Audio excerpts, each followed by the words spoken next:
instruct host to start recording of this meeting and open the meeting to the public. Welcome everyone to tonight's Ordinary Council meeting. I'm the Mayor, Councillor Rankarasik. I declare this meeting open at 7 p.m. This meeting is being live streamed on Council's website. Brimbank City Council does not record the details of members of the public who view the live stream. A recording of the meeting will be published on Council's website. I'm going to go to item 1, opening. Please stand for acknowledgement of the country. On behalf of Brimbank City Council, I would like to acknowledge the traditional custodians of the land, the Wurundjeri people, and pay our respect to elders past, present and emerging. I ask councillors to remain standing for the council commitment. As the council, we will act in the best interest of the Brimbank community and consider the immediate and long-term impact of our decisions. We'll make this decision fairly and without bias.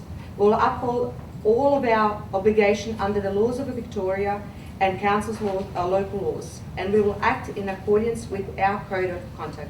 Please take a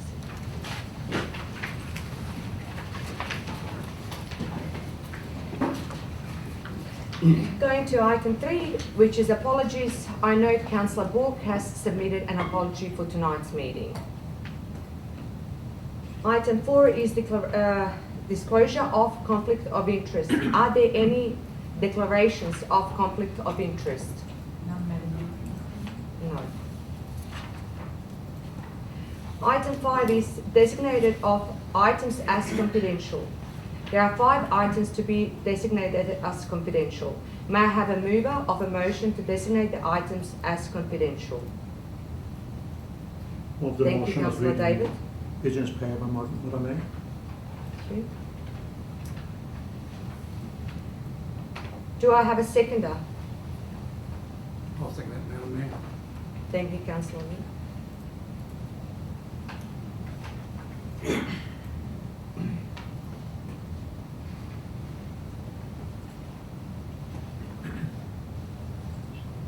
I put motion to the vote. All in favour, please raise your hands. Thank you. I declare this motion carried.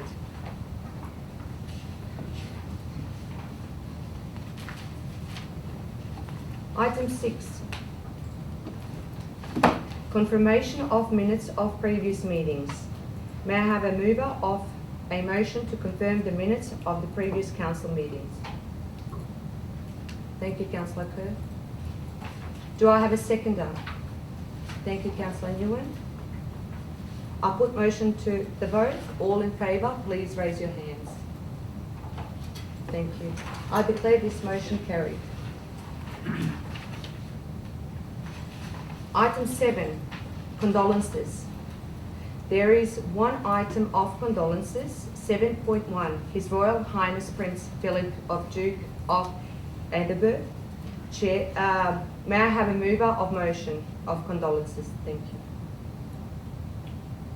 Thank you, Councillor David. May I have a seconder? Thank you, Councillor Papalia. Put this motion to vote. All in favour, please raise your hands. I declare this motion carried. Item 8, congratulations. There are 4 items of congratulations. John Kelly. May I have a mover of motion of congratulations? Madam Mayor, I move the motion as per business papers. Thank you, Councillor Tarkos. Do I have a seconder? Thank you, Councillor David. Would you like to speak to the... Yes, thank you, Madam Mayor. Madam Mayor, John Kelly, this motion seeks to congratulate John Kelly, who grew up with his 6 siblings in Sunshine. John Kelly is famous for the man lifting the cow bronze sculpture in Sunshine Retail Precinct and has attained international recognition of his sculptures in Paris, Monte Carlo, Glastonbury, Cork City and Melbourne Docklands. His art is one of our, this artist is one of the 4 artists to appear in a new stamp series, which I'll hold up, was recently published in the local paper.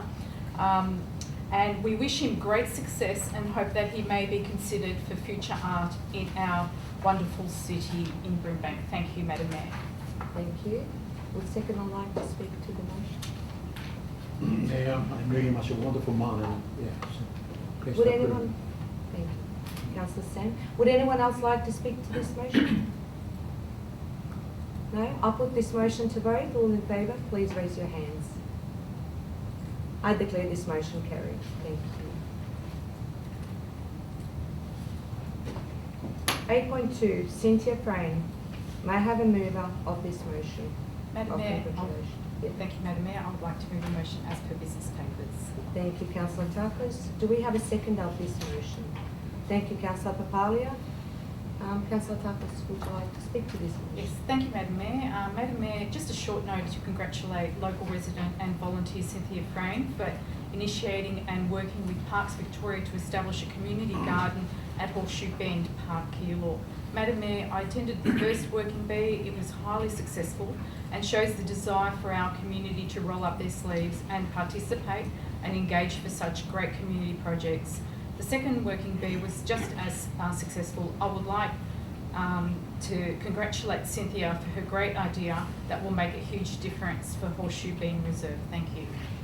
Thank you, Councillor Takos. Second of the motion, would you like to speak to this motion? Thanks, Madam Mayor. Just to second the comments that Councillor Takos mentioned, and to say, yeah, congratulations, well done. It's something that the community will really get a lot of benefit out of. Thank you. Would anyone else like to speak to this motion? Now I'll put this motion to vote. All in favour, please raise your hands. Thank you. I declare this motion carried. Going to go to 8.3, Toak Train. May I have a mover of this motion of congratulations?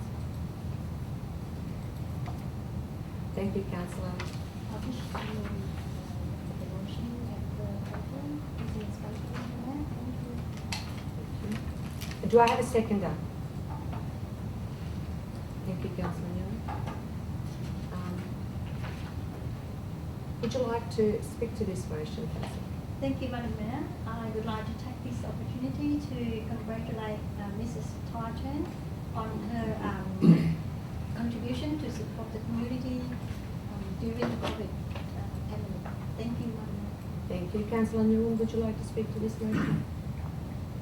Thank you. Anyone else would like to speak to this motion? I'll put this motion to vote. All in favour, please raise your hands. I declare this motion carried.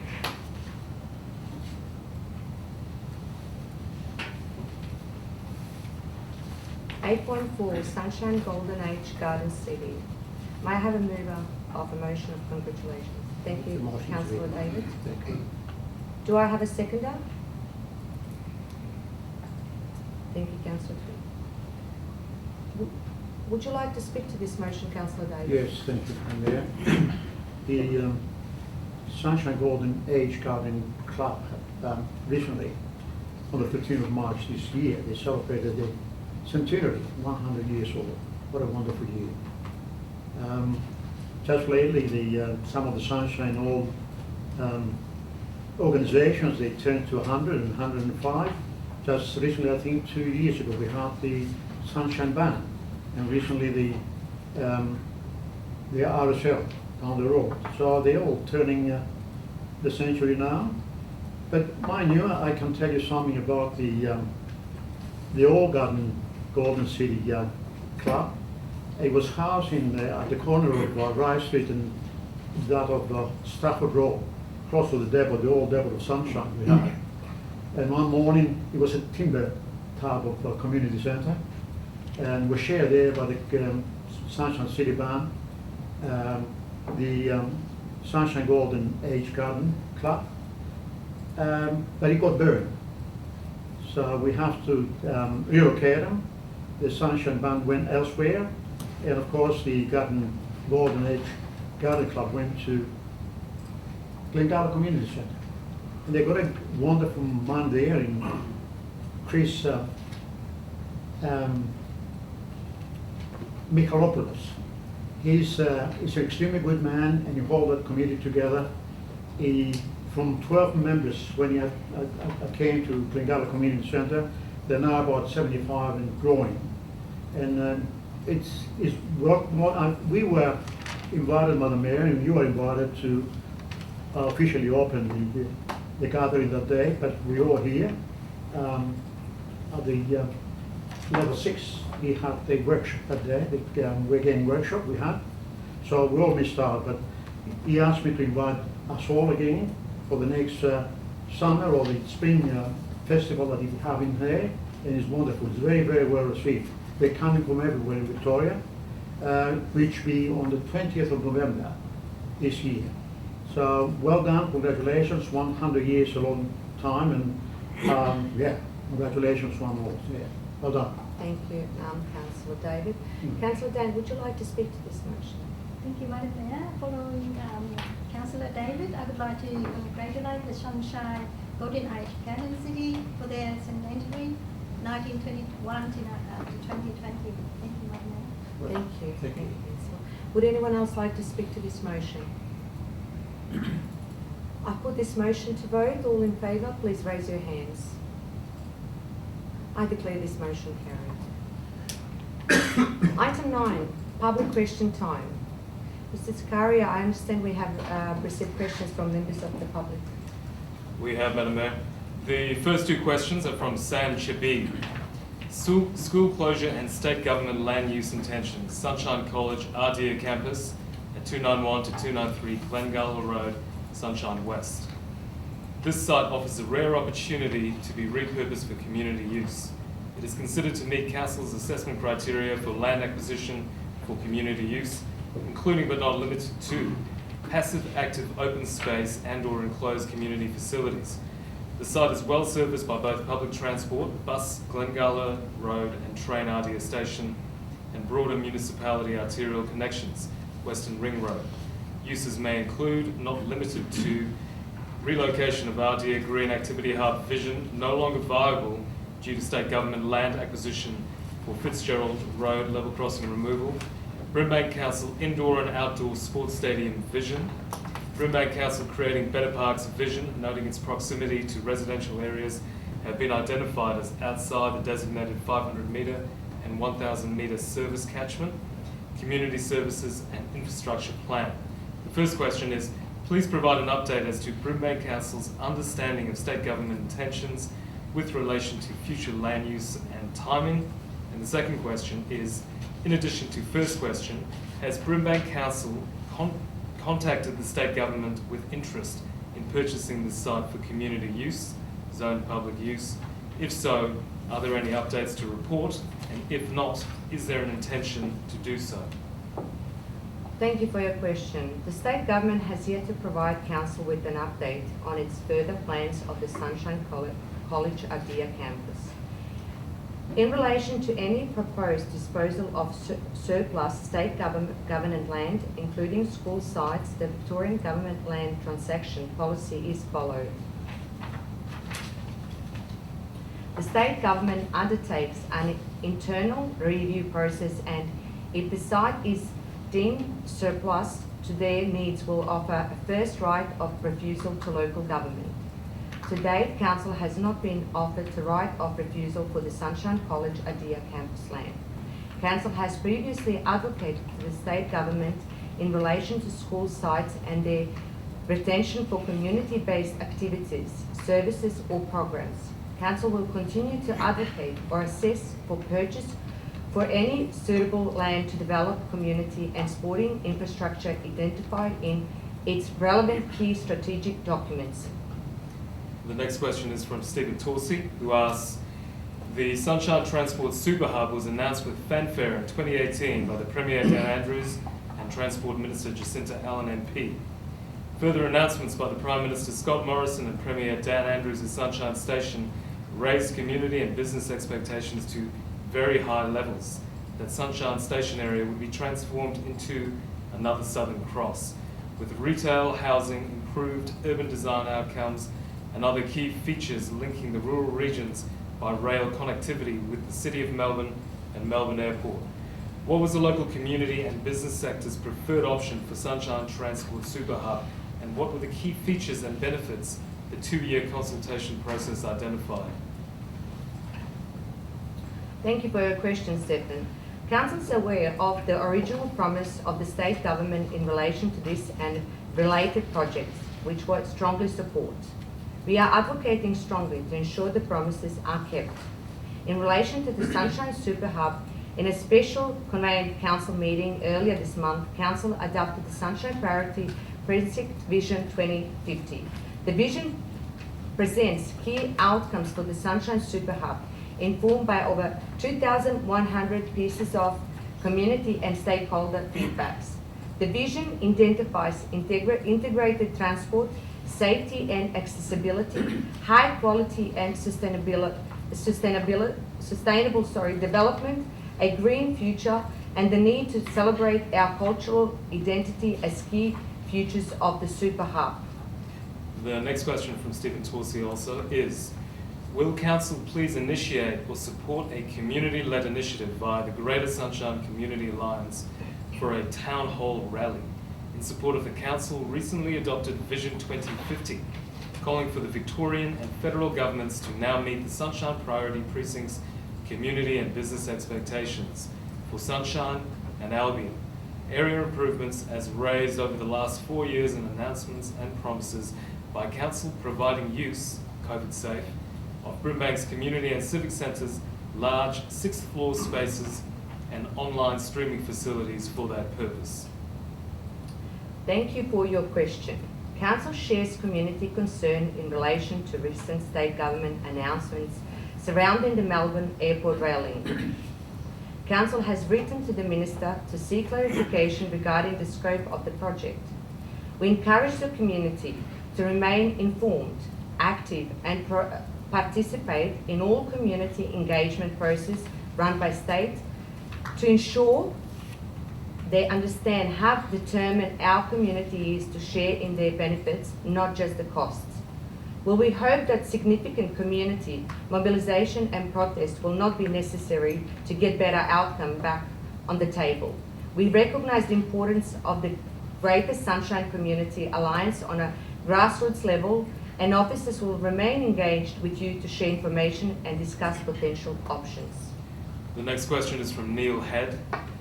On behalf of local community body Albion and Ardea Community Club Inc., we ask, the airport rail project has recently put forward a concept plan and expression of tender interest that includes a massive piece of new rail infrastructure, the Albion Flyover, which goes over the top of the Ballarat Road and St Albans Road rail bridges and severely impacts the iconic and recently restored industrial heritage asset, state heritage listed John Darling Flour Mills. If built, this inappropriate infrastructure is likely to remain in situ for 100 years or more as a blight on our community. The Council Vision 2050 is the community preferred forward way for the area that the Council has referenced as the Albion Quarter, that is, using ground level cut and cover or tunnel options rather than the destructive flyover option. Can Council please commit to strong public opposition to the Albion flyover, including, in particular, seeking legal advice about possible injunctions on the basis of town planning and heritage planning law and in relation to the Victorian Transport Integration Act? Thank you for your question, Mr. Head. Council adopted 2050 Sunshine Priority Precinct Vision acknowledged the heritage significance of the John Darling Flour Mill site and H.V. Mackay Memorial Gardens, as well as the future potential for optimal development, tourism and job outcomes. Council shares your concern and is working to maximise the benefits and minimise the risk for our local community. As part of our advocacy strategy, Council will carefully consider all available options, including legal intervention and community campaigning. The next question, Madam Mayor, is also from Neil Head. On behalf of local community body Albion and Ardea Community Club Inc., we ask, would Council please give consideration to initiating a UNESCO World Heritage listing for Albion, including the Darling Mill area, referred to as Albion Quarter in the recent Council Vision 2050 document, on the basis of inclusion in a collective of rare Garden City, new town, city developments in Australia, dating from the 1900s and following earlier previous examples of industrialist-led new towns in England and other parts of the world. The Darling Flour Mill and a part of Albion are already listed in the local heritage overlay. Previous consideration of Albion heritage indicated that it's unlikely that it will reach the threshold of UNESCO World Heritage listing. On this base, the current level of protection in the planning scheme and the associated development guidelines are considered appropriate. As previously advised, the AACC may wish to pursue additional heritage controls for the Albion area independent of council. The next question is from Julia Collin, who asks, given the groundswell of community support for council to take action on the climate emergency and action taken by other councils across Melbourne to commit to a strong municipal target for 2030, could council please advise when they will urgently adopt a target of zero net emissions for the Brimbank community by 2030, so that we are in a position to take advantage of upcoming emissions reductions, funding programs, and collaborative opportunities across the regions? Thank you for your question. Council adopted the Brimbank Climate Emergency Plan 2020 to 2025 at its council meeting on Tuesday, 23rd of June 2020, becoming one of the first Victorian councils to outline how it will implement its climate emergency declaration and the first in Melbourne's West. The plan outlines the council operations will target zero net emissions by 2030 for Brimbank's municipality. We will target zero net emissions by 2040 with an interim aspirational target of a 70% reduction by 2030. We also acknowledge that the most significant contributions to achieve zero net emission by 2030 is throughout advocacy strategy for Commonwealth and state policy changes and initiative. Council may consider further action towards zero net emission as part of the current council plan process. The next question also from Julia Collin. Will council support the community campaign to stop the Albion Station Airport rail flyover proposal, which threatens the amenity and heritage values of the Sunshine and Albion areas? Thank you for your question. Council shares community concern in relation to the state government flyover proposal and other poor design and project outcomes connected to the Melbourne Airport rail link. We encourage the community to remain informed, active, and to participate in a community engagement process run by state to ensure just how much community concern is attached to their recent announcements. Council will continue to engage with the community as more details emerges. The next question is from John Heddich. Rail Projects Victoria has recently released concept plans for a 25-metre high Albion rail viaduct that is in complete misalignment with the new Albion Quarter Vision 2050 endorsed at the 6 April Special Council meeting. Rail Projects Victoria has also released airport rail expression of interest documents to rail construction companies for the Sunshine Albion package. The package includes the Albion rail viaduct as part of the scope of work, suggesting it is locked into the airport rail bill. There has been absolutely no engagement with the local community about this imposed piece of major rail infrastructure and its impact on surrounding community, heritage-listed flour mills, schools, aged care centres, sports clubs, and more. The Transport Integration Act objectives and principles for integrated transport decision-making seem to have been overlooked completely. The local community is now preparing for a protest rally, locking in behind the Albion Quarter Vision 2050 for the Albion Station and surrounding precinct with ground or tunnel rail service solutions. No one wants to see the area become a future underdeveloped ghetto area due to the massive rail viaducts construction, and no one wants to lose the irreplaceable value of the magnificently restored industrial heritage asset, the John Darling Flour Mills. What types of priority advocacy and support will Brimbank Council provide to assist the Sunshine Albion community and business sector with its upcoming protests against the building of this destructive piece of rail infrastructure, and who do community contact at council, as this is now an urgent matter? Thank you for your question. Concerned at the recent state government announcements at the special meeting of Council this month, Council resolved to take all advocacy measures required to ensure the best possible outcome for our community. We are undertaking significant advocacy in this area and are carefully monitoring the situation. We encourage community groups within Sunshine and Albion to remain informed, remain active, and to participate in upcoming community engagement process run by state to ensure they hear local voices and aspirations are heard and clearly understood. Well, we hope that significant community mobilisation and protest will not be necessary to get better outcome back on the table.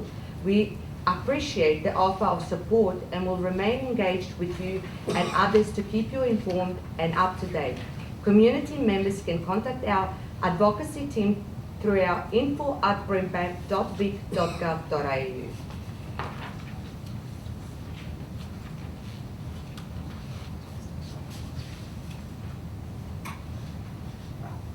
Councillors, under our governance rule, we need a council resolution for public question time to extend 15 minutes. May I have a mover of a motion to extend public question time by 15 minutes? I move that motion, Madam Mayor. Thank you. May I have a seconder? Thank you. I put this motion to vote. All in favour, please raise your hands. Thank you. I declare this motion carried and we'll go to question 2. Thanks, Madam Mayor. The next question is also from John Heddich, who asks, in recent times, the Age newspaper and the Brimbank Council Mayor have identified that the scope of long-vaunted Sunshine Transport Super Hub may be being watered down significantly back to just a railway station project. Community and business expectations were raised significantly by announcements of the Sunshine Transport Super Hub being the size of Southern Cross with retail, urban design, housing and other integrated features by the Premier Transport Minister and local MPs pre-election in 2018.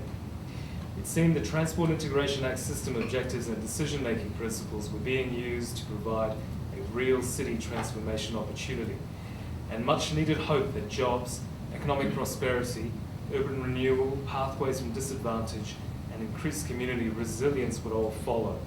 Now, rather than being seen as a joint integrated land use and transport planning project, it appears the Super Hub has become a transport project only dealing with just transport operational issues at the station. This change potentially has huge long-term impacts for the city. Will Council now release a detailed land use plan for the Sunshine Albion area for community and business engagement purposes to ensure it is properly integrated with the planned new metro service starting in 2025 and the airport link planned to commence in 2029? And in doing so, will it consider contesting the watered-down transport project only approach in a legal process? On the 6th of April 2021, Council adopted the Sunshine Priority Precinct Vision 2050 to inform further planning and advocacy work.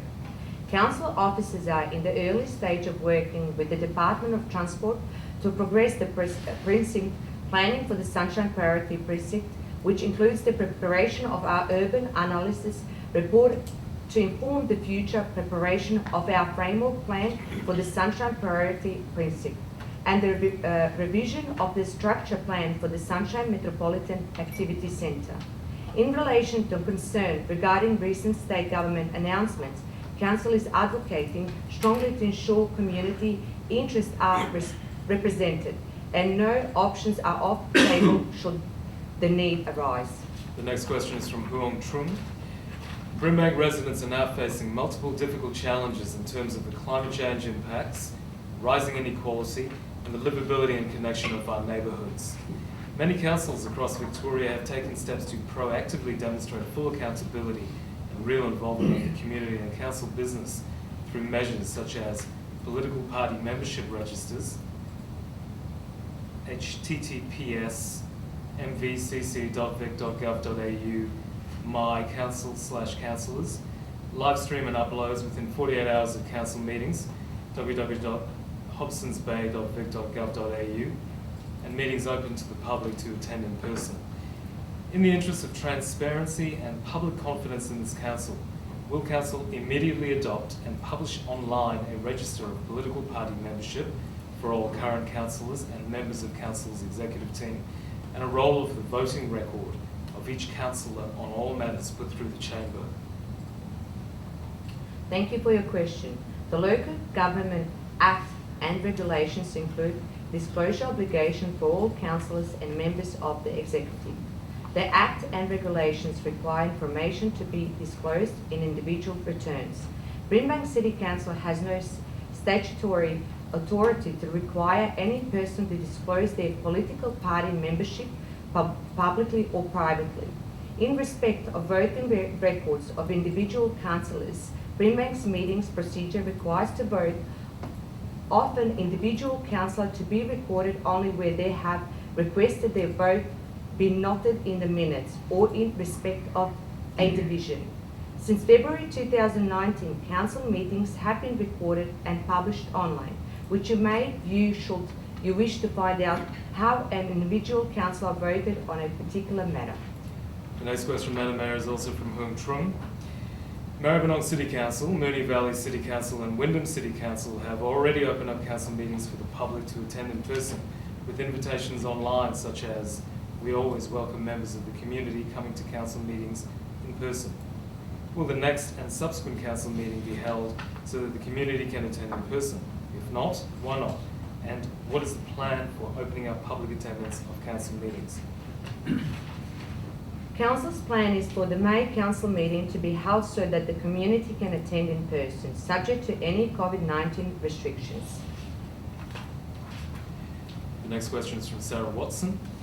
Recent stories in local media and The Age, along with Council's own concerns being expressed very well by Mayor Ranka Rasic, and a recent Airport Rail expression of interest tender document have suggested significant watering down of the Southern Cross-style super hub, back to instead a slightly expanded Sunshine Station with just 2 new platforms for regional rail passengers and a new piece of concourse to link those platforms.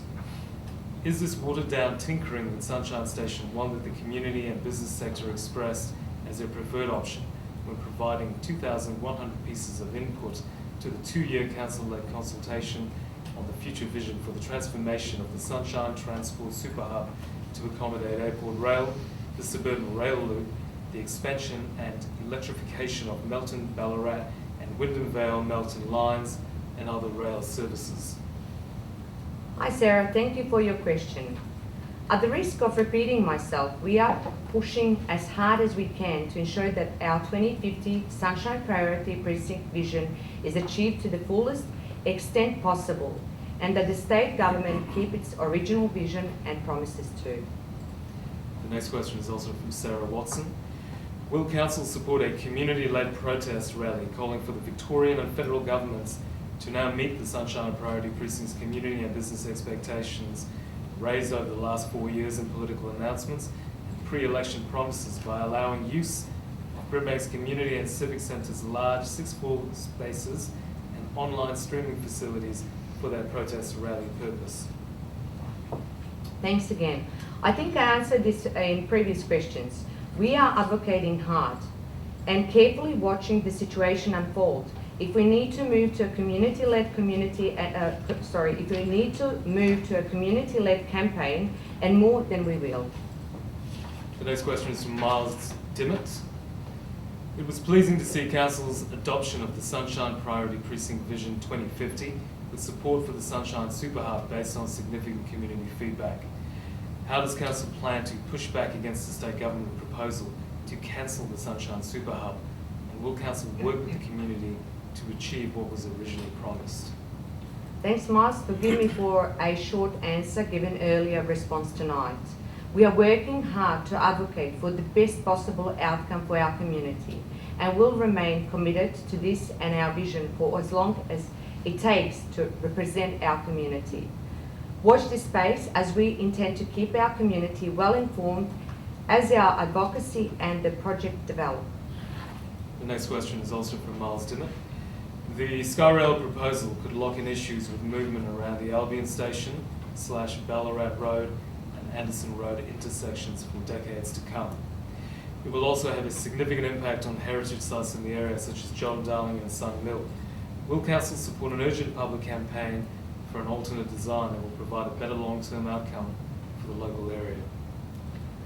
Thanks again, Miles. I appreciate the detail in your question. We too recognise the importance of these sites in many ways, and we will continue to put pressure on the government to deliver improved outcomes for the direct affected and broader community. The next question is from Christy Collins. The airport rail project has recently put forward a concept plan and expression of tender interest that includes the Albion Flyover, which goes over the top of the Ballarat Road and St Albans Road rail bridges. It severely impacts the area and the iconic John Darling flour mills. There is to be no community consultation about this highly contentious new addition to the airport rail project, despite the massive negative long-term impacts it will have on the future development in Albion, Sunshine and surrounding railway station, roads and bridges, leaving it as a ghetto for the next century or longer. For instance, the flyover will delay, if not prevent, fixing the intersection at Ballarat Road and Anderson Road. What actions will the council undertake to prevent the Albion flyover? Hi Christy, thanks for your question. I think I have provided the answer earlier this evening, but we will provide a more detailed response in writing. We appreciate your question and concern. We will continue to push hard.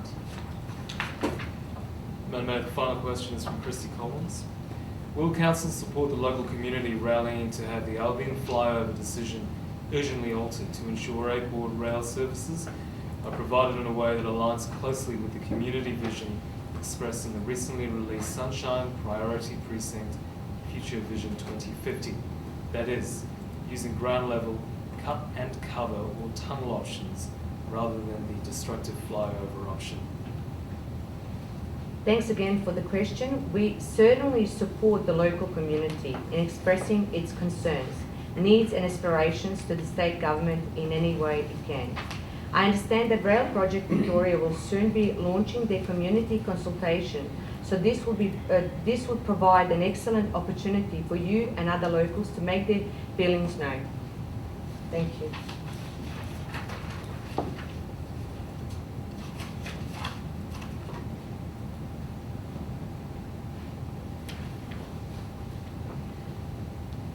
We're going to go to item 10, which is petitions. There are no petitions to be received. Item 11, minutes, reports of delegated committees. There are no minutes or reports of delegated committees. Item 12, officer reports. There are 13 officer reports for consideration by council tonight. We're going to go to 12.1, Draft Annual Budget 2021-2022, including Draft Financial Plan 2021-2031, Draft Revenue and Rating Plan 2021-2025, and Proposed Council Allowances. Director, Mr. Shane Meyer. Thank you, Madam Mayor. The purpose of this report tonight is to present to Council the Draft Annual Budget for 2021-22. This report also includes the draft financial plan for the 10 years 2021 to 2031, the draft revenue and rating plan for 2021 to 25, and the proposed council allowances.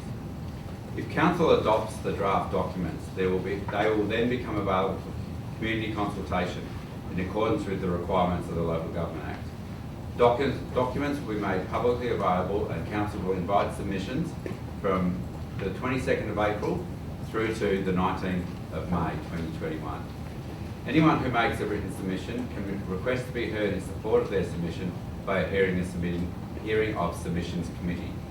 Council will then consider the submissions before the final documents are presented to council at the ordinary council meeting on the 15th of June 2021. Thank you. And I believe we have a video now to be played. Yes. The Mayor talking through highlights of the budget.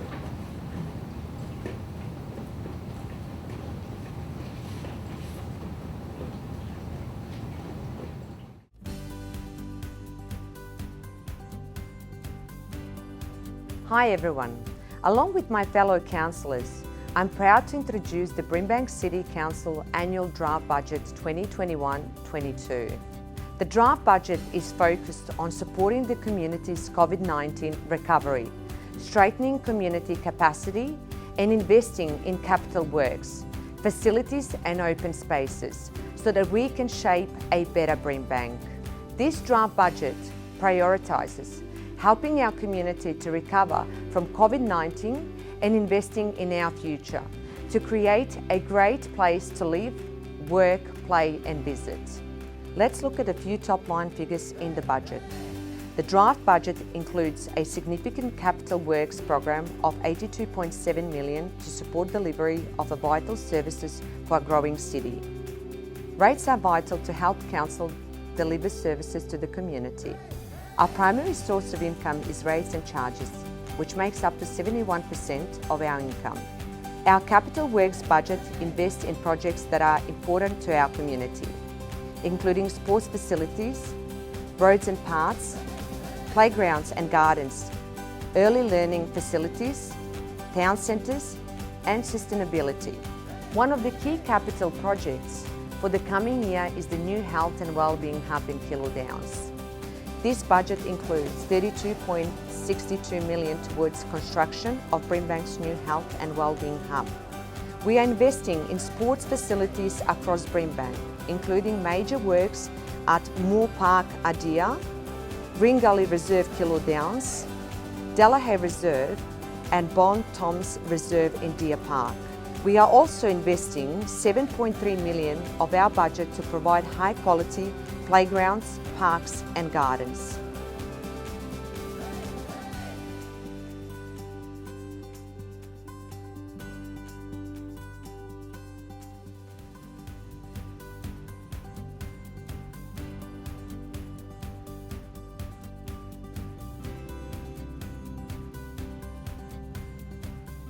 And we are investing $3.6 million to upgrade bike and shared user path, including the Sunshine Transport Precinct Activity Program and the Corriot Creek shared user path in Canley.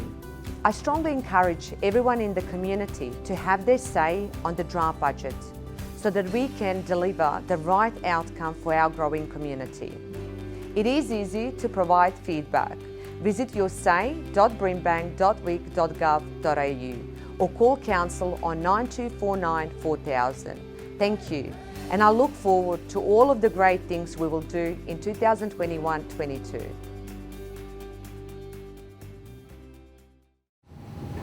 Councillors, are there any questions for the Director? Is there a mover of a motion? I'm the motion as per business practice, Madam Mayor. Thank you, Councillor Tuckles. Is there a seconder? Thank you, Councillor Hampshire. Would you like to say anything to this? Madam Mayor, if I could suggest the motion, the mover of the motion appoints the chair under item E. That the chair of the committee be the mayor, Madam Mayor, for the committee.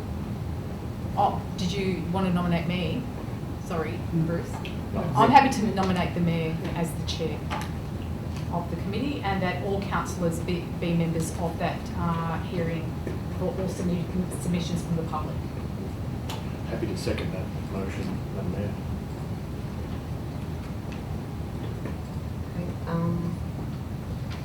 Thank you, Councillor. Councillor Moore, would you like to speak to that motion? Thank you, Madam Mayor. I'd just like to endorse our draft budget and also the $82 million worth of capital works program that this council has prioritised, which highlights that this council's strong commitment is to providing the best facilities, including sports facilities with a much needed new St Albans Health and Wellbeing Hub, but also upgrades to Killaloe Park Recreation Reserve, Green Gully Reserve, so many other sports ground upgrades, Leslie Street, and so many pocket parks, footpaths across Brimbank. I'm also glad that this council will continue its hardship policy and to fund pensioner rebates. We are still emerging from a difficult crisis, yet what this budget does is it builds community confidence that more is going to be spent on the things we really need. And what we're hearing is that our community wants things outdoors to ensure that it has great facilities, parks, reserves, roads, cycling infrastructure that it can be proud of, and to encourage and maximise both physical and mental health outcomes. I look forward to the community responses and submissions before this council. Thank you, Madam Mayor. Thank you, Councillor Takos. Councillor Lancashire, would you like to speak to this? Thank you, Madam Mayor. I would certainly like to endorse the comments of Councillor Takos on that, and to say that our draft annual budget has been prepared in difficult times and is the result of the hard work of staff and the support of councillors.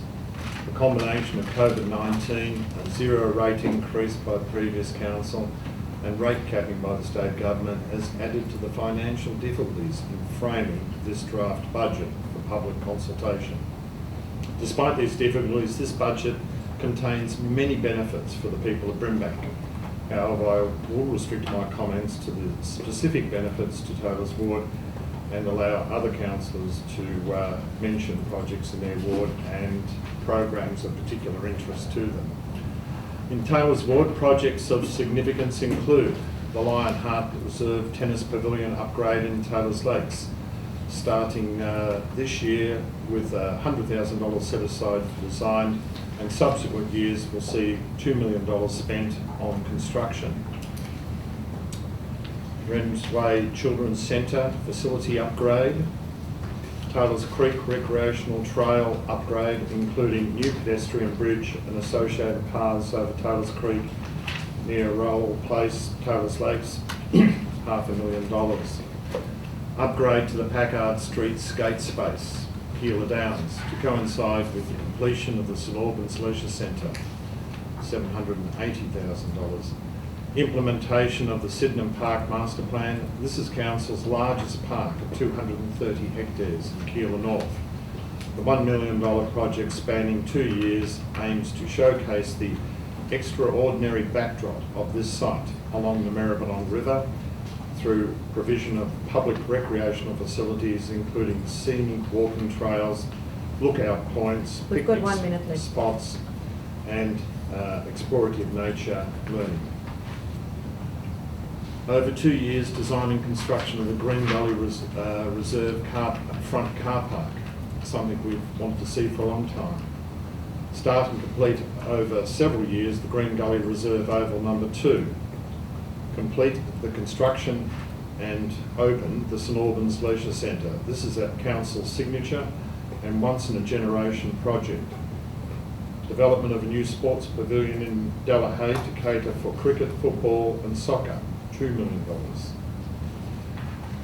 I commend this report to Council and look forward to the public consultation. Thank you, Madam Mayor. Thank you.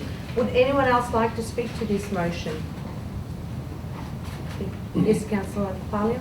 Thank you. Just to add to the comments from Councillor Lancashire and Councillor Takos, I also endorse the 2021 to 2022 draft budget.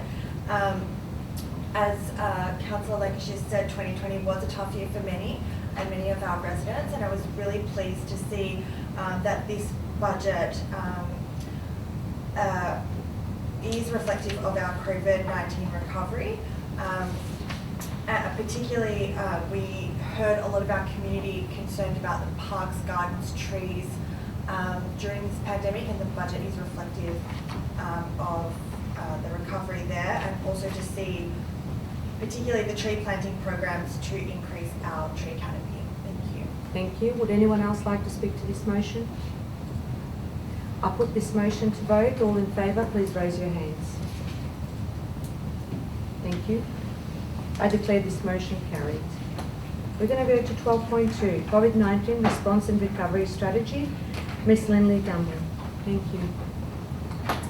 Thank you, Madam Mayor. This report is presented to Council to consider noting the progress made towards implementation of the Brimbank Coronavirus Response and Recovery Strategy for the reporting period of the 1st of March to the 31st of March 2021. Thank you. Thank you. Councillors, are there any questions for the Director? No? Is there a mover of the motion? Thank you, Councillor Takos. I move the motion as per officer report, Madam Mayor. Thank you. Is there a seconder?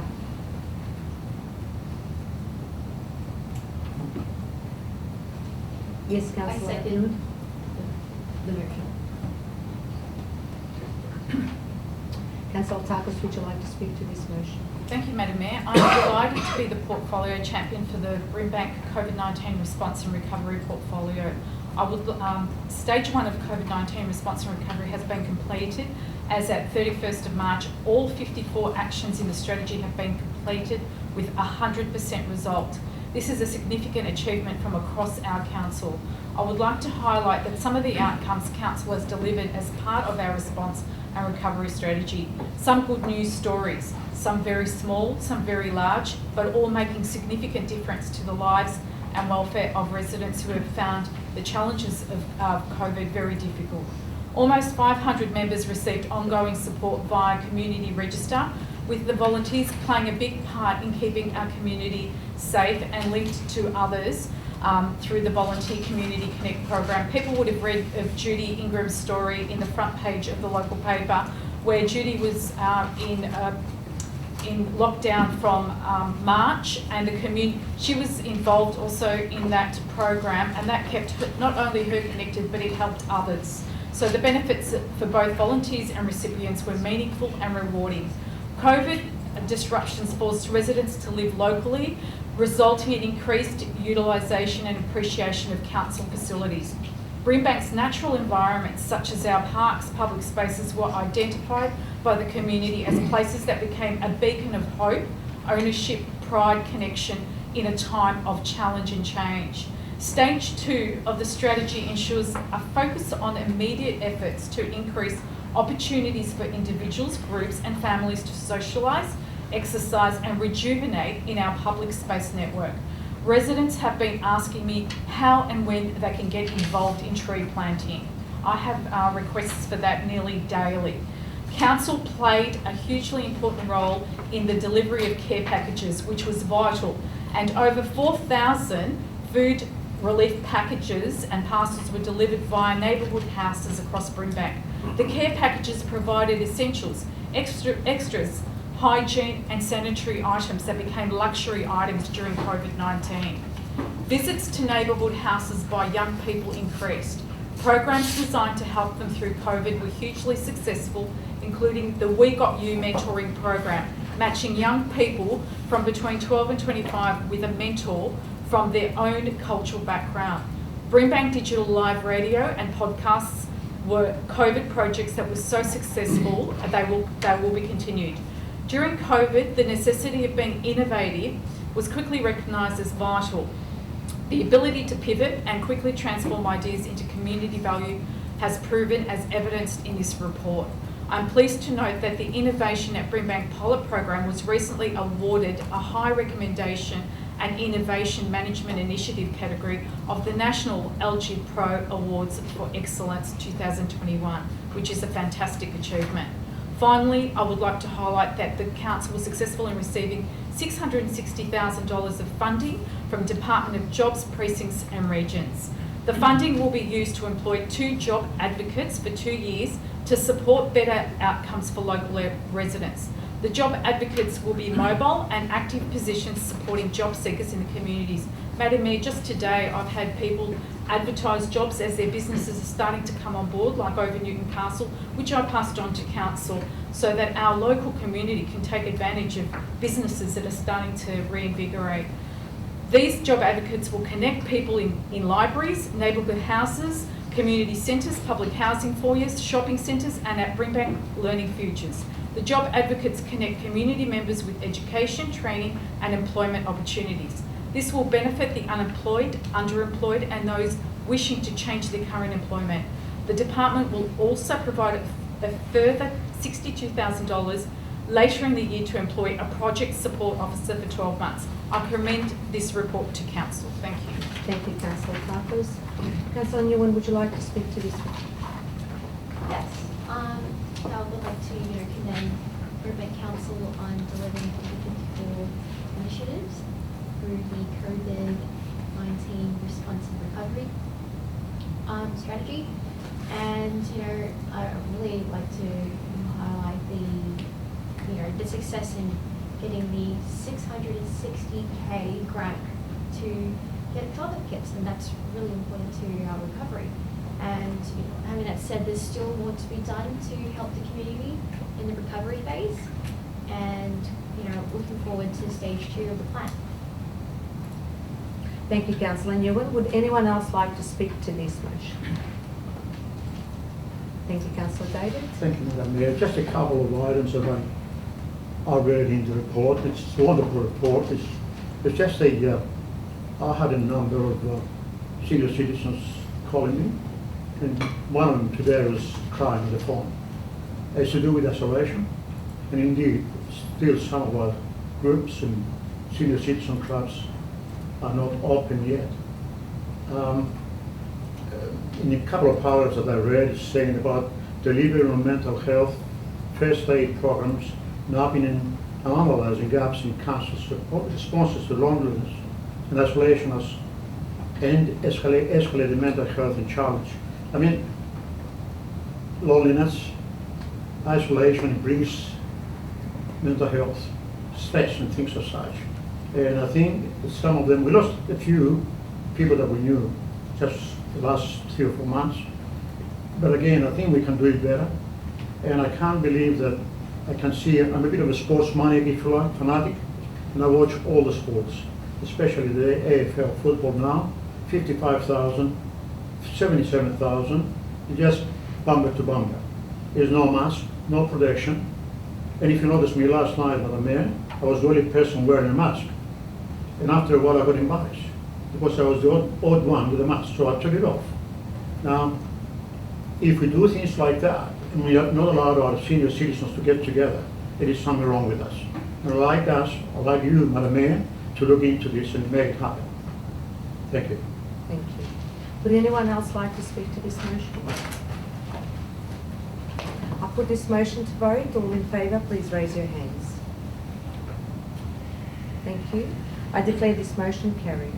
We're going to go to 12.3, Stage 2 Brimbank Coronavirus Response and Recovery Strategy with Ms. Lindley Dumble. Thank you, Madam Mayor. This report is presented to Council to consider the COVID-19 Response and Recovery Strategy Stage 2, and to also note the Transforming Brimbank 10-point action plan for COVID recovery and response. Almost a year on, we have seen substantial health, economic and social impacts in our municipality, as well as innovation, adaptation and collaboration.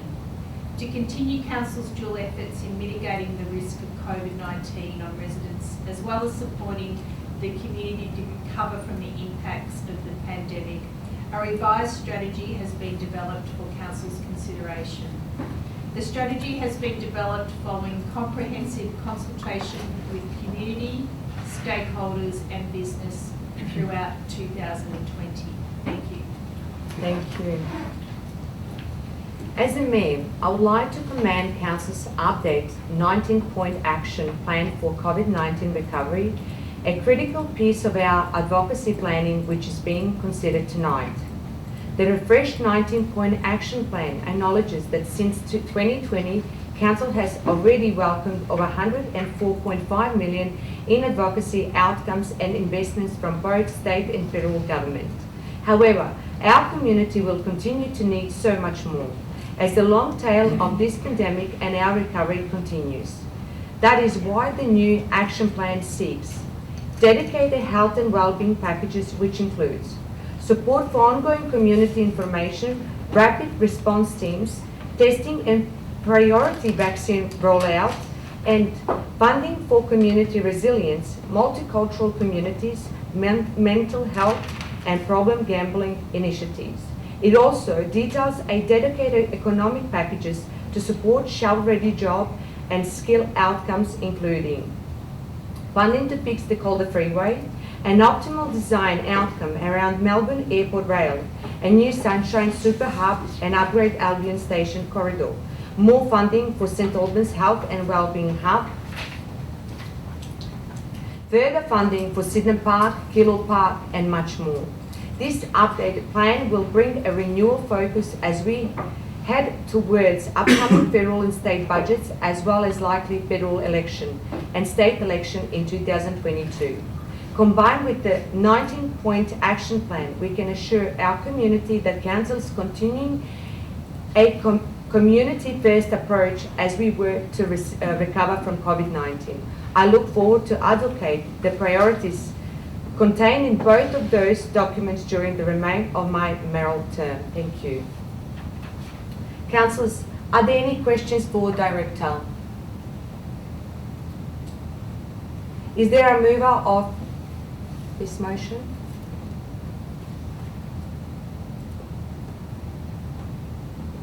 I move the motion as per the reports, Madam Mayor. Thank you, Councillor Takis. Is there a seconder? Thank you, Councillor Wu. Councillor Takis, would you like to speak to this motion? Only to reiterate your report, Madam Mayor, and that this strategy is to continue the strong advocacy this council continues around supporting the health, wellbeing, socio-economic, job and local business support in response to COVID-19. I endorse this strategy to keep strong and advocating for the greater resources to be allocated for our municipality.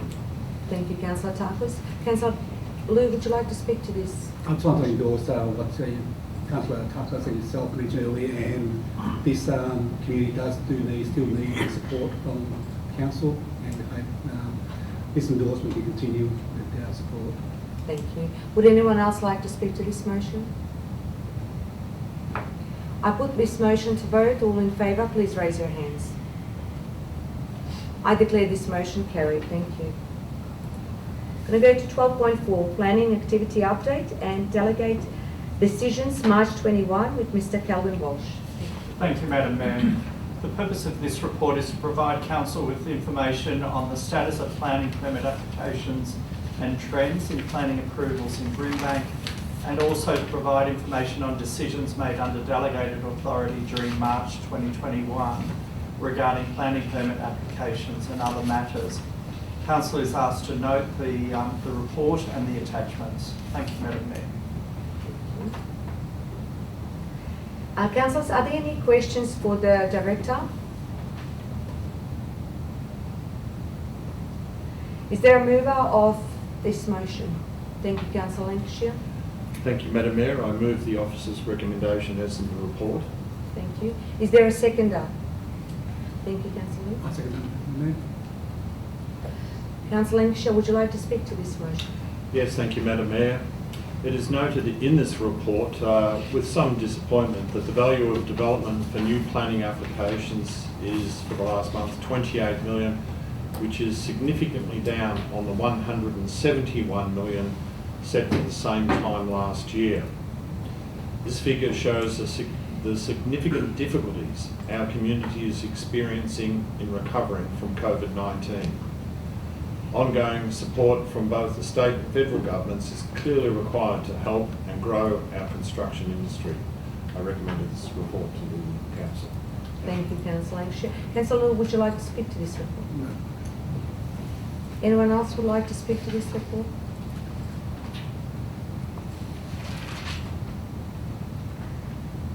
I'll put this report to vote. All in favour, please raise your hands. Thank you. I declare this motion carried.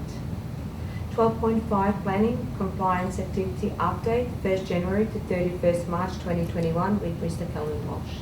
Thank you again, Madam Mayor. This report is provided to Council to give you information on the planning compliance activity undertaken in the period 1st of January to 31st of March 2021. Council is asked to note the information in the report and the attachments. Thank you, Madam Mayor. Thank you.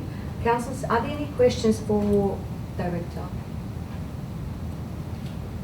Is there a mover of this motion? Thank you, Councillor Lancashire.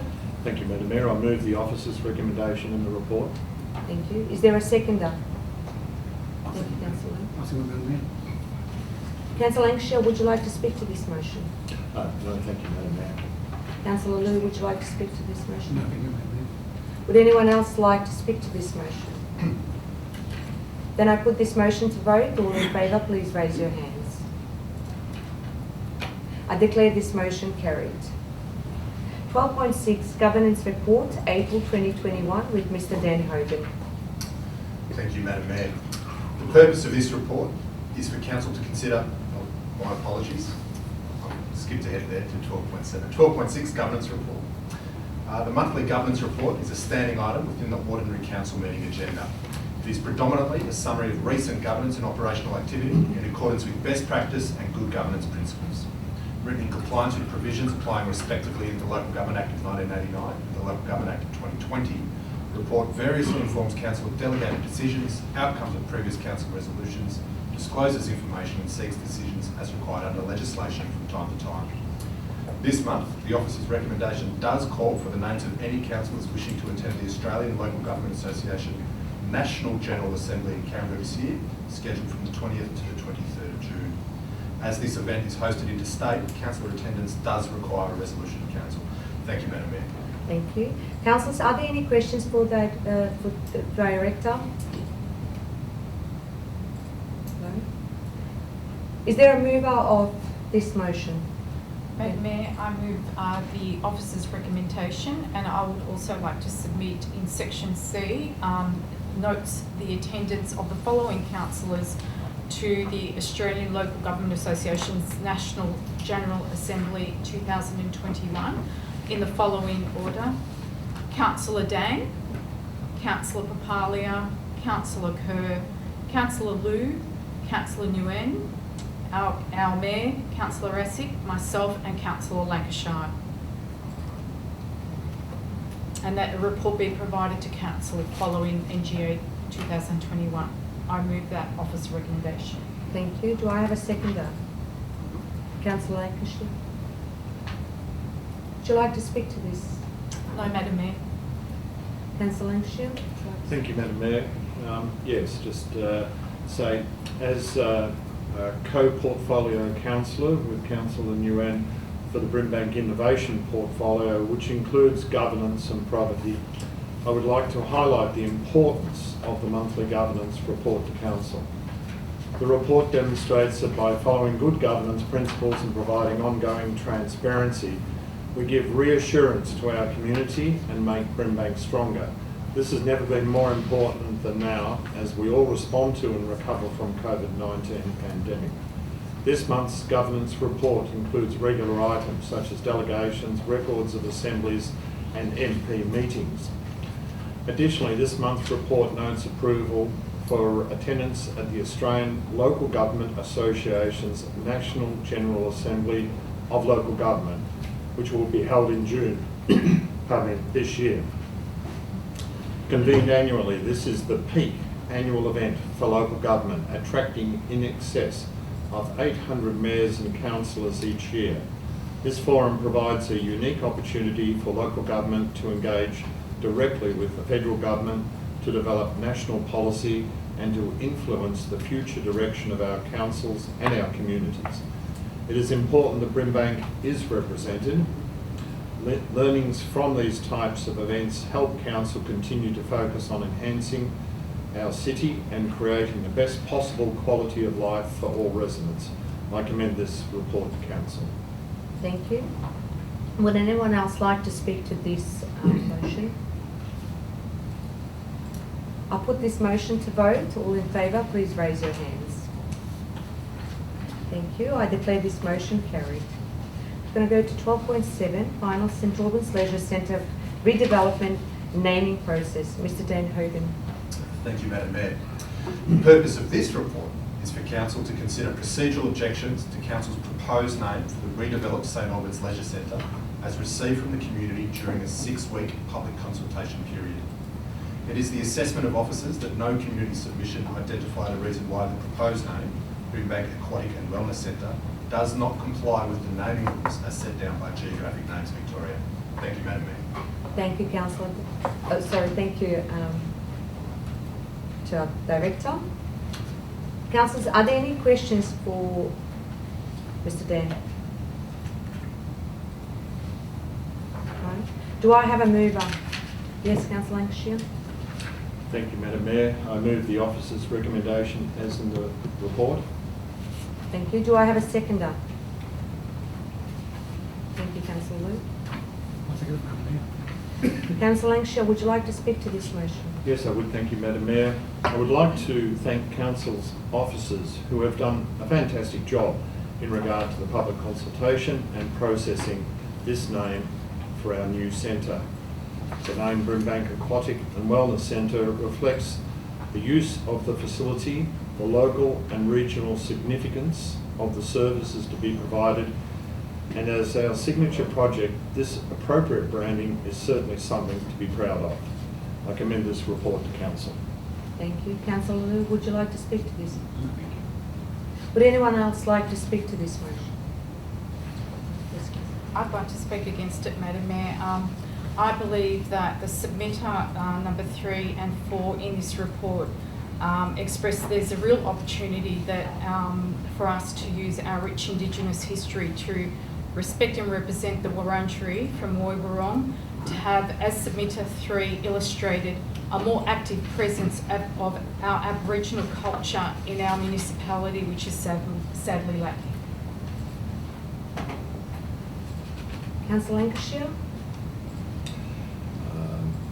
You have the right to reply. Thank you, Madam Mayor. No right to reply. This is a procedural recommendation, so I stand with that. Thank you. Okay. Would anyone else like to speak to this motion? Yes, Councillor. Just very short, Madam Mayor. I rather believe that the difference of expression by Councillor Tapas was more appropriate. I thought, and I was always wanted to have a single type of name for people to know, easy for them, instead of the long 3 different names. Eventually, the people will be calling it the Sanaba swimming pool. That's what it is. Simple as that, or Kilo Down swimming pool. It should have been a name where it's struck and stays, instead of just having all these paragraphs there. This is my opinion. Thank you. Would anyone else like to speak to this? I'll put this motion to vote. All in favour, please raise your hands.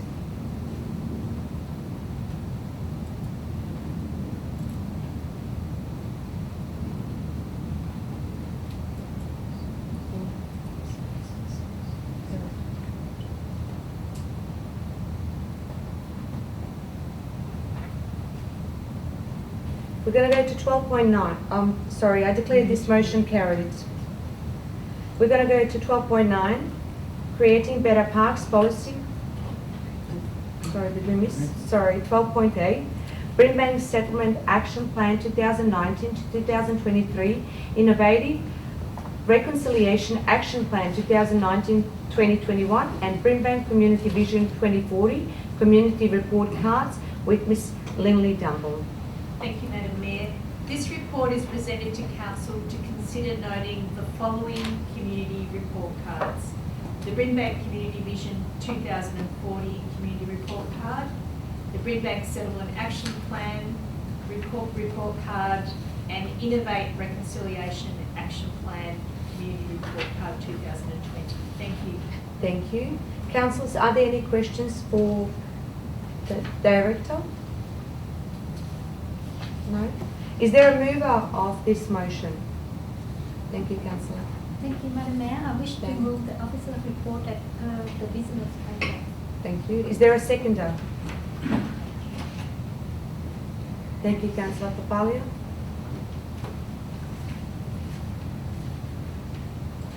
Councillor Dan, would you like to speak to this motion? Thank you, Madam Mayor. I am very pleased to be the vibrant Brimbank portfolio champion. In addition to arts, culture and events, these portfolios cover Aboriginal and multicultural affairs, including the Brimbank Settlement Action Plan. The Settlement Action Plan set priority to achieve positive outcomes for people from cultural diverse backgrounds. It focuses on achieving cultural responsive policies, services and programs, inclusive, harmonious, united and improved economic opportunities. Council's Reconciliation Action Plan embraces unity and respect between Aboriginal and Torres Strait Islands people and other Australians. The action plans in this report involved extensive and ongoing community consultation. The Brimbank Aboriginal and Torres Strait Islander Consultative Committee provides Council with valuable advice on a range of Aboriginal and Torres Strait Islander issues and the ongoing implementation of the plan.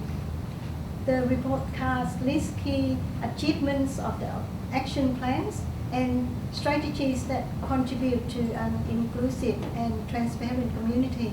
I commend this report to Council. Thank you, Councillor. Councillor Pafalo, would you like to speak to this motion?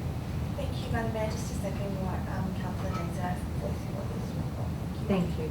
Would anyone else like to speak to this motion? I put this motion to vote. All in favour, please raise your hands. I declare this motion carried. 12.9. Creating Better Parks Policy and Plan 2016, update April 2021 with Mr Neil Whiteside. Thank you, Madam Mayor. The purpose of this report is for Council to receive an update on the implementation of Council's Creating Better Parks Policy and Plan 2016, including an update Parks Access Ward Analysis, which is an attachment 1 to the report, and also a Sunshine North Open Space and Parklands Action Plan, which is an attachment 3 to the report. Also to consider approving a draft Land Acquisition Policy 2021, which is an attachment 2 to the report, and also to note the scheduled review of the Creating Better Parks Policy and Plan for next financial year 2021-22. Thank you, Madam Mayor. Thank you. Councillors, are there any questions for the Director? Is there a mover of this motion? Thank you, Councillor. Madam Mayor, I move the motion as per Officer report. Is there a second of this motion? Thank you, Councillor Kerr. Councillor Takis, would you like to speak to this motion? Certainly. Madam Mayor, Creating Better Parks Policy, it is compelling to read that of the 239 responses received from an online survey on parks, that 80% of the respondents said that their lives were improved by parks upgrades. Even simple park upgrades like new swings, exercise equipment, shade cover, barbecues, interactive equipment has added value by improving activation in our parks across all ages.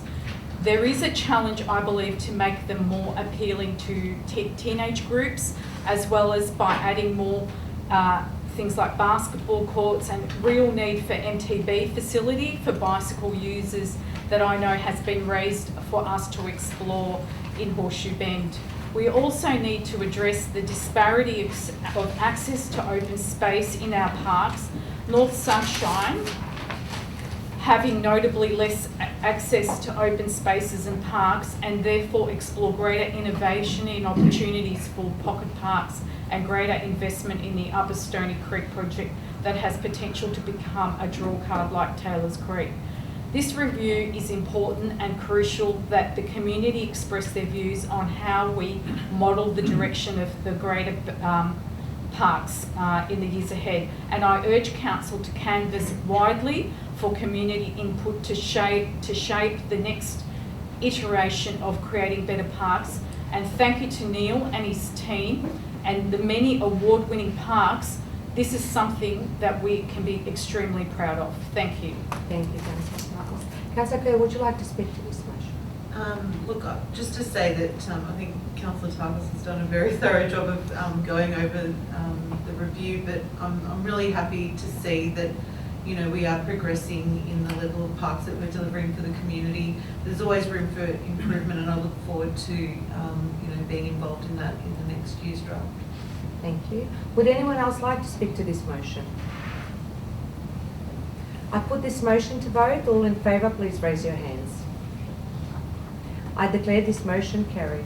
We're going to go to 12.10, Draft Brimbank Tree Policy and Draft Significant Tree Policy with Mr Neil Whiteside.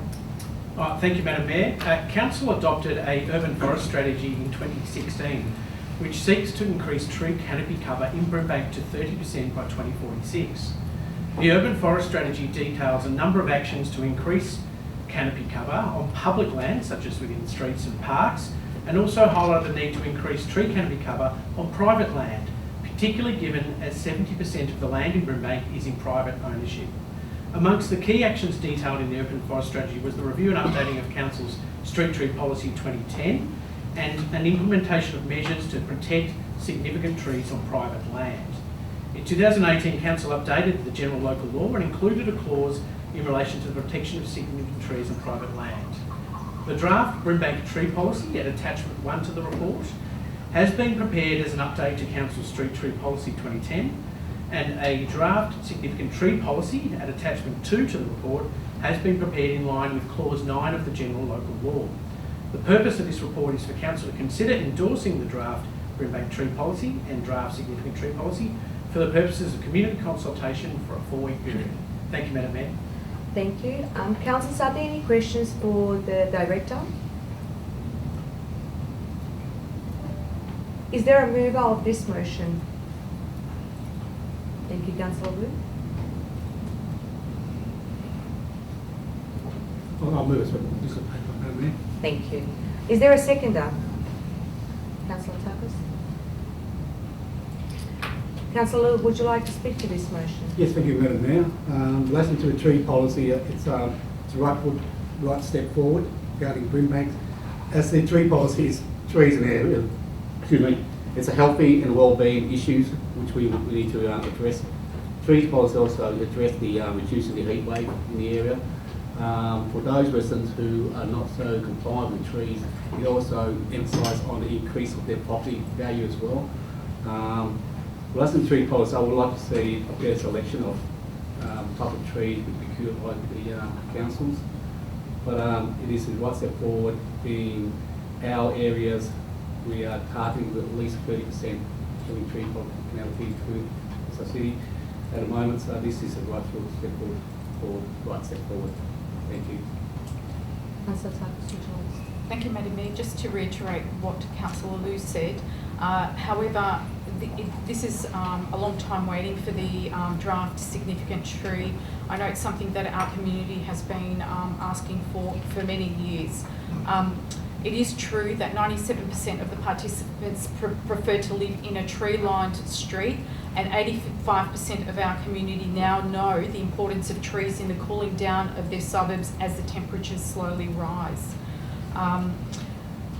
with the heat island effect, which can be catastrophic in heat waves. This council also considers greening our city as one of its top priorities, but we can improve in tree management and maintenance and in the retention of existing trees, which is encompassed in this new report of ensuring that significant trees are registered and protected, that provide the best support for our environment. The other thing I just wanted to add is that there is a significant interest in our community in planting their own trees and requiring greater education around natives and other trees that they can plant themselves. It is important that we, as a council, look at that option as well, and not only as planting for them, but that they are participants in the process of this new draft significant tree policy. I look forward to the responses from the community. Thank you, Councillor Takis. Would anyone else like to speak to this motion? Thank you, Madam Mayor. I would certainly like to endorse the comments from Councillor Liu and from Councillor Takis. Achieving 30% is a very important goal and would change this municipality. I certainly recall in my long time living here the early days of what was seemed to me as a child a very barren landscape. I've seen with great interest the growth in tree coverage over this municipality over the years, and particularly in more recent times the extremely hard work that has been put in by the council in developing that tree coverage. And I think the dual approach here that covers public land and private land is mutually extremely important to go that way. It is the only way we're going to achieve 30%, and we will certainly have to continue to work very hard to get towards that 30%. But as indicated in the comments made before, it's something the community wants. It will have a significant impact on heat island effect, and in terms of our recent discussions over council plan, will help to make this municipality beautiful. Thank you, Madam Mayor. Thank you. Would anyone else like to speak to this motion? Yeah, I would like to really endorse the Brimbank tree policy to help us find a way forward and find the right trees for our area. I'll grow up and I'll take the train, I'll go to the east side, and I come back to the west and it's so different. Like the green, like the east is so luscious and green, and I go back to Brimbank, it's like really dry and barren, like you said, Councillor Chia. So I'm really for it, and I'm excited for the community to get involved in tree planting. Yeah, it's good policy. Thank you. Would anyone else like to speak to this motion? I put this motion to vote. All in favour, please raise your hands. I declare this motion carried. We're going to go to 12.11, greening the best refresh. Mr. Neil Whiteside. Thank you, Madam Mayor. The purpose of this report is for Council to receive an update on the Greening the West initiative and consider endorsing the new Greening the West Strategic Plan 2020 to 2025. The Greening the West Strategic Plan has been developed over the last year by the Greening the West Steering Committee. It was considered that a refresh of the 2013 document was required to acknowledge the work completed to date, to update relevant information on the importance of greening, and to provide a clear direction for the next 5 years. Thank you, Madam Mayor. Thank you. Councillors, are there any questions for the Director? Is there a mover of this motion? Thank you, Councillor Takis. I move the motion as per officer recommendation. Thank you. Is there a seconder? Thank you, Councillor. I second, Madam Mayor. Would you like to speak to this motion, Councillor Takis? Thank you, Madam Mayor. As per previous two important strategies that we've just talked about, and on the back of the award-winning Greening the West Phase 1, I welcome this refresh as being integral to this Council's commitment to achieve greater green canopy on streets, in parks, in reserves, and greater support of community and friends groups, tree planting sessions, and as well as exploring home-based habitat gardens. I believe this community is seeking greater involvement in the Greening the West in this Phase 2. It is a community that has learnt a lot from the Phase 1 and the award-winning Greening the West Phase 1, and now it is time to involve the community in implementing habitat gardens. I have made some suggestions on organisations that promote native grasses and species that can support corridors, especially in highly intense development areas such as St Albans, to create green corridors. This council, I believe, is totally committed to a greater greening of this community and municipality. And as Councillor Nguyen said, there is a general perception that people leave the southeast where it's green and lush and come here and find that it's brown. So the only way we can do this is not just through Greening the West program, but to promote it to our community, to also do it through their own backyards. Thank you, Madam Mayor. Thank you, Councillor Takis. Councillor Liu, would you like to speak? Just I'd say to endorse what Councillor Takis mentioned, and also this is policies and strategy which helps assist with the urban and greening, less infrastructure, so it's a good step forward. Thank you. Thank you. Would anyone else like to speak to this motion? I put this motion to vote. All in favour, please raise your hands. I declare this motion carried. We're going to go to 12.12, contract number 21/2994, graffiti removal and inspection services with Mr. Neil Whiteside. Thank you, Madam Mayor. The current contract for graffiti removal and inspection services is due to expire on the 5th of May this year, with no further extension options. The tender for the contract was advertised on the 16th of January and closed on the 9th of February this year. A total of 9 tenders were received and assessed by the tender evaluation panel. The confidential attachment to the report provides the details. The purpose of this report is to present to Council the outcomes of the evaluation for the contract and to seek Council's consideration to award the contract. Thank you, Madam Mayor. Thank you. Councillors, are there any questions for the Director? Is there a mover of this motion? Councillor Newman? I move the motion as per Office Speaker. Thank you. Is there a seconder? Yes, Councillor David? Councillor Newman, would you like to speak to this motion? No. Councillor David, would you like to speak to this motion? No, Madam Mayor, just very briefly to say that we need these people to be on board. As we've seen a lot of unusual graffiti signs from time to time, and it's not the best scene in our city. So I think it's a good report, and I support it. Yeah. Thank you. Would anyone else like to speak to this motion? I put this motion to vote. All in favour, please raise your hands. I declare this motion carried. We're going to go to 12.13, contract number 17/2338, provision of footpath, grinding and patching, tactile footpath maintenance, works, extensions of contract with Mr. Neil Whiteside. Thank you, Madam Mayor. The purpose of this report is for Council to consider the extension of the contract for a one-year period. The contract was initially approved by Council on the 15th of August 2017 for a 3-year period with options for 2 further extensions of 1 year. On the 21st of April last year, Council approved the first year of the extension to August this year. The current service providers have continued to provide a high level of service. This report seeks Council approval to extend the contract for a further and final 1-year period to the 24th of August 2022. Thank you, Madam Mayor. Thank you. Councillors, are there any questions for the Director? Is there a mover of this motion? Thank you, Councillor. Is there a seconder? Thank you, Councillor David. Councillor Liu, would you like to speak to this motion? Just this lesson to the maintenance of footpaths is essential service we require, and this is only for 1 year. We reassess it after that. Thank you. Councillor David, would you like to speak to? Okay. Would anyone else like to speak to this motion? I put this motion to vote. All in favour, please raise your hands. I declare this motion carried.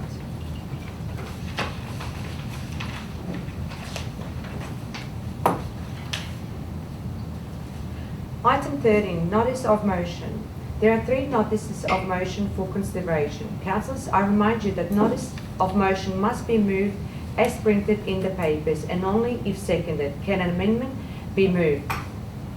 13.1, reducing harm from electronic gambling machines to support Brimbank's recovery from COVID-19 crisis. Notice of motion 12/21, Councillor Virginia Takos. Thank you, Madam Mayor. Madam Mayor, I'd like to move this notice of motion as per the business, the shared screen. Is there a seconder of this motion? Councillor Kerr? Councillor Takos, would you like to speak to this motion? Thank you, Madam Mayor. Madam Mayor, Brimbank has experienced Victoria's highest losses from electronic game machines for the last decade.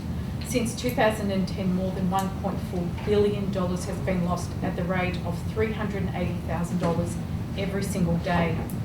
Madam Mayor, one of the only few benefits of COVID-19 pandemic has been that the money was saved on electronic gambling machines, with an estimated $85 million saved in Brimbank. At the same time, online gambling increased by 35% in Victoria, encouraged by the constant barrage of gambling ads on radio and television. Whilst this is concerning, it represents just a fraction of the savings on electronic gaming machines, which attract the most losses in any form of gambling in Victoria. Gaming venue reopening. Gaming venues reopened in Brimbank November 2020 with strict conditions, including reduced operating hours. These restrictions helped to limit losses, although they were relaxed after just 2 weeks, paving the way for unprecedented surge in losses. The numbers are just staggering.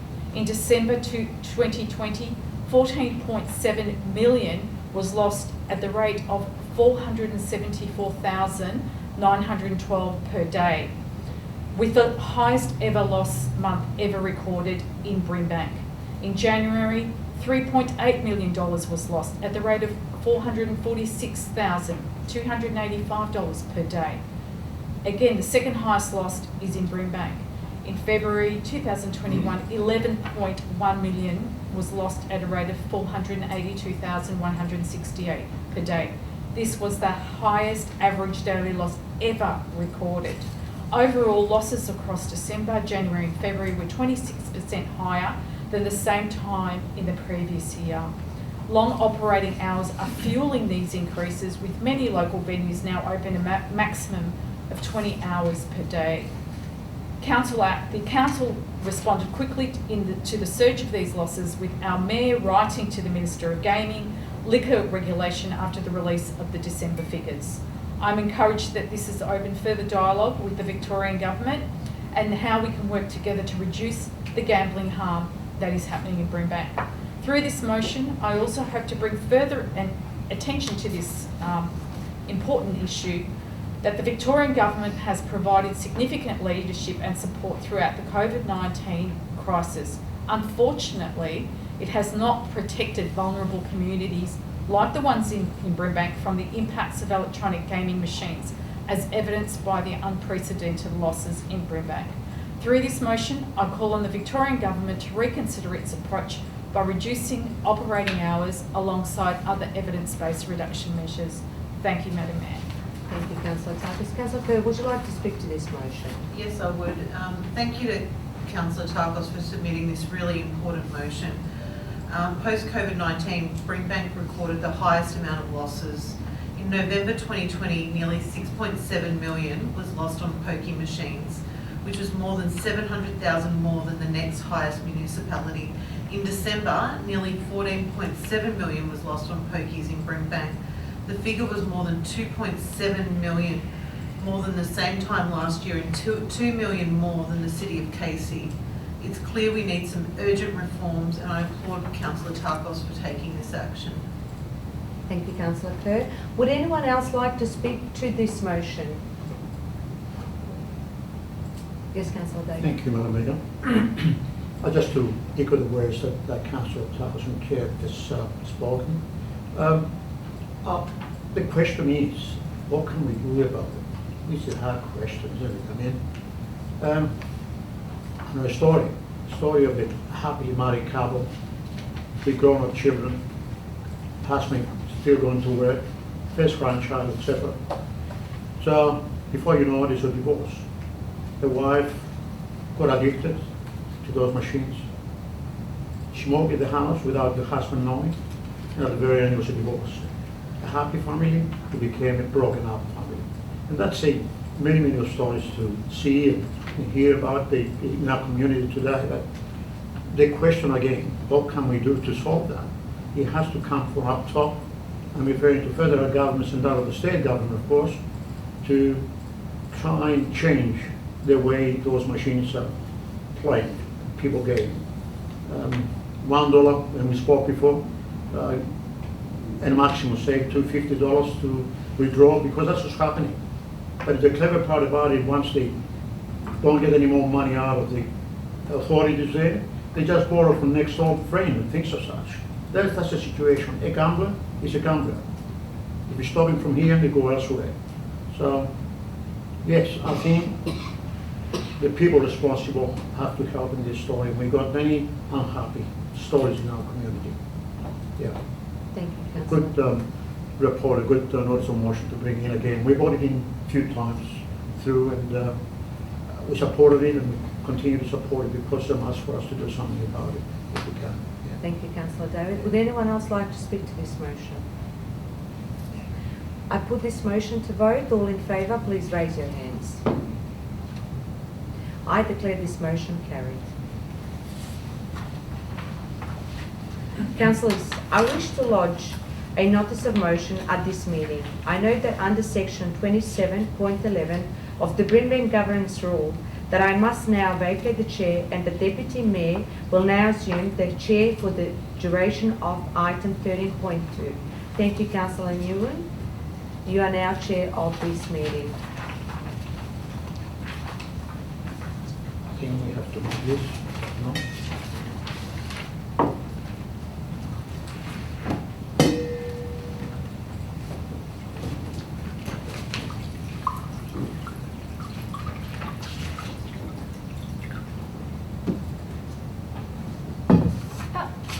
Okay, we're on item 13.2, urban greening / tree planting. I would like to invite Councillor Razic, or Brimbank's Mayor, to present their notice of motion. I move this motion to write to the Federal Minister for the Environment, the Hon Susan Ley, MP, and the State Minister for Energy, Environment and Climate Change, the Hon Lily D'Ambrosio, MP, highlighting the low tree canopy cover in the city of Brimbank and subsequent impact of the health and well-being of residents. advising that Council has adopted a urban forest strategy 2016 to 2046 with the aim of increasing canopy cover to 30% by 2046, and that Council has planned in the order of 280,000 semi-mature trees in recent years with funding support via the 1 million tree planting initiative. Advising that Council is a key partner in the Greening the Best initiative, which aims to increase tree canopy cover across Melbourne's western suburbs, seeking further funding support from the federal and state government for more tree planting in parks and streets in the city of Brimbank to fast-track Council implementation of Urban Forest Strategy 2016 to 2026. Writes to the Victorian State Minister for Education, the Hon James Merlino MP, highlighting the low tree canopy cover in the city of Brimbank and subsequent impact on the health and well-being of residents, students, advising the Council has adopted a Urban Forest Strategy 2016 to 2046 with the aim of increasing canopy cover to 30% by 2046, highlighting the opportunity that many state school sites provide for increased tree planting, requesting support and allocation of funding from the state government for tree planting in state school sites in the city of Brimbank to fast-track the increase in tree canopy cover. Thank you. Is there a seconder of the motion? Thank you, Councillor Liu. Councillor Razik, would you like to speak to your motion? Yes, I'll say a few words. As I mentioned with the notice of motion, we need action and we need it as soon as possible. Brimbank has only about 8% tree canopy cover and this needs to increase. Our newly elected council will continue taking action to address this ongoing issue of lack of greenery and trees in our municipality, which has been a problem for many, many years now. We need to green our suburbs and plant as much greenery as possible, not only to beautify our streets and council, but also reduce the heat islands caused by a lack of trees and canopy cover across our municipality. I hope that both the state and federal government consider this urgent need to address this issue. Thank you. Thank you, Councillor Razik. Councillor Liu, would you like to speak to the motion? Thank you, Madam Mayor. I just want to fully support this motion as it will fast-track our tree policies and greening the West, promoting the healthy and well-being of the communities. As Councillor Razik mentioned, our municipality ranging around 8%, some patch around to 5.5 to some patch to 11. So it's way below the requirement or the target. So this motion will hopefully support and fast track our policies, that's in green in the West and the tree policy. Thank you. Thanks, Councillor Liu. Would anybody else like to speak for the motion? Councillor Lancashire. Thank you, Acting Mayor. Yes, certainly we've seen in this council agenda a number of reports relating to tree coverage and the significance of achieving that tree coverage. As in the earlier reports where covered the public and private land, this report, as mentioned by Councillor Liu, is trying to fast track that and certainly takes it to a political level to get state government and federal government support for that. So I would certainly reiterate the comments of the previous speakers and support this motion. Thank you, Madam. Thanks, Councillor Lancashire. Would anybody else like to speak against the motion? Would anybody else like to speak for? Okay, I put the motion to vote. Those in support of the motion, please put your hand up. That motion carries. Okay, councillors, the Mayor will now return to the chair for the remainder of the meeting.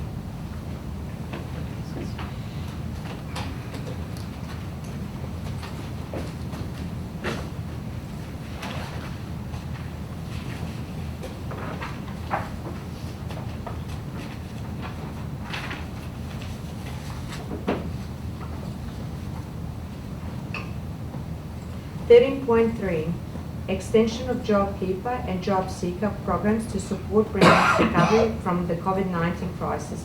Notice of motion 14/21, Councillor Virginia Takos. Madam Mayor, I'd like to move the motion as per sheet screen. Thank you. Thank you. Do I have a seconder to this motion? Yes, Councillor Kirk. Councillor Takis, would you like to speak to this motion? Thank you, Madam Mayor. In the early days of COVID-19 pandemic, the Commonwealth Government introduced two key initiatives which help protect local communities: JobKeeper subsidy and increased levels of job seeker payments. Both programs supported Brimbank's response and recovery from COVID-19 crisis, which was disproportionately affected our local communities.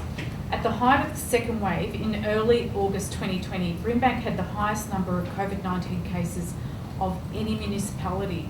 Unemployment has increased faster than the state average, growing by 1.3% across between March-September compared to 1 point across Victoria. Economic growth has stalled, with Brimbank's GDP down by 14% in the year September 2020, a steeper drop than 11% fall across Victoria.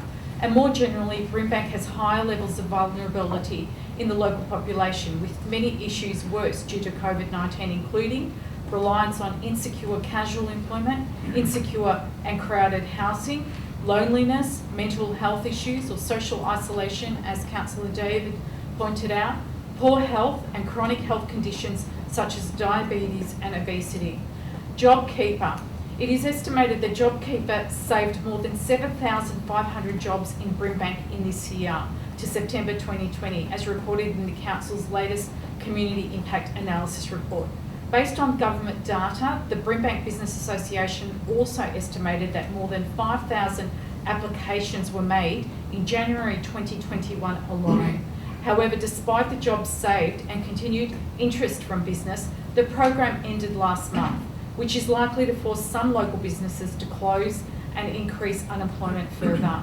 This is why I'm calling on the federal government to extend the JobKeeper program until at least the end of 21, when our community will be more fully recovered and our businesses can operate with confidence. Job Seeker. The payment, formerly known as New Start, was doubled at the start of the COVID-19 pandemic to $1,100 per fortnight. However, job seeker payments have now moved to an ongoing rate which is $50 per fortnight above the pre-pandemic rate, which is still below the poverty line. This will have a big impact on Brimbank. Since the start of the pandemic, there has been 65% increase in the number of residents receiving job seeker and youth allowance. More than 16,500 people now receive this payment, with rates exceeding 15% in neighbourhoods such as St Albans and Kings Park. This is why I'm calling on the federal government to permanently increase the level of job seeker in the 21-22 budget to prevent vulnerable residents from living in poverty and to support our recovery from the COVID-19 crisis. In conclusion, this pandemic is not over. We saw a snap lockdown in February and the vaccination program is still behind schedule. The JobKeeper and Job Seeker programs were critical in protecting local communities, and I thank and commend the federal government for their quick response. However, we need that extra support to finish the job so that all communities can recover fairly and equitably, and this starts with the reintroduction of JobKeeper program and a permanent increase in the rate of job seeker. Thank you, Madam Mayor. Thank you. Councillor Clare, would you like to speak to this motion? Yeah, I support Councillor Tarkos's motion to advocate for the extension of job seeker and JobKeeper.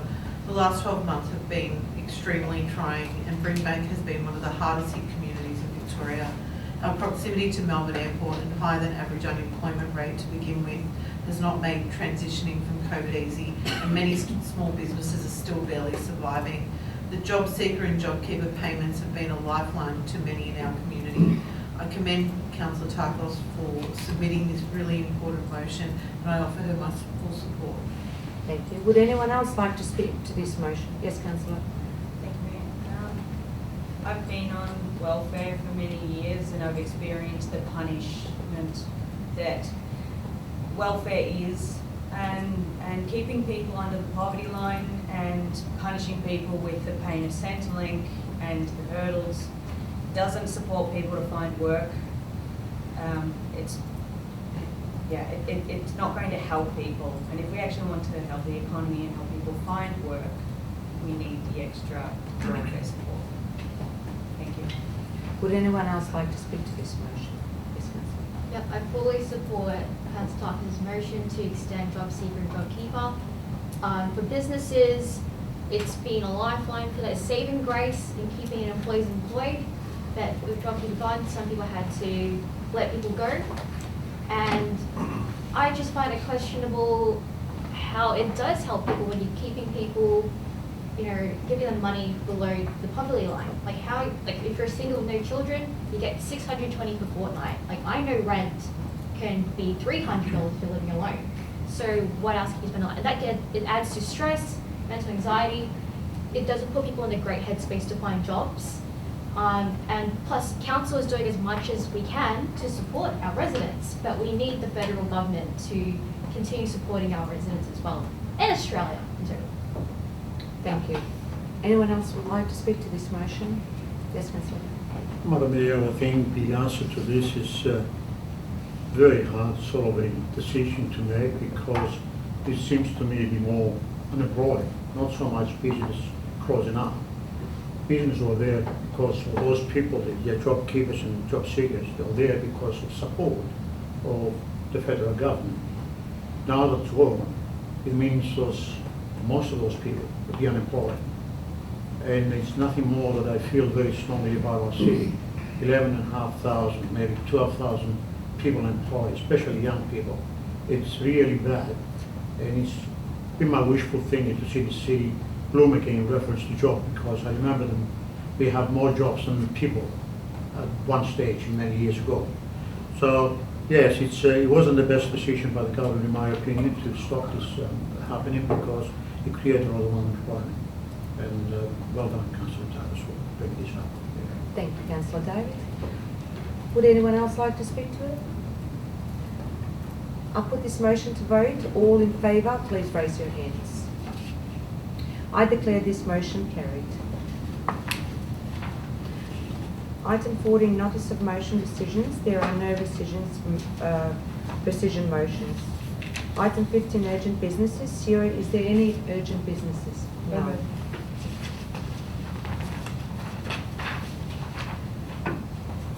Item 16, confidential businesses. There is no confidential businesses.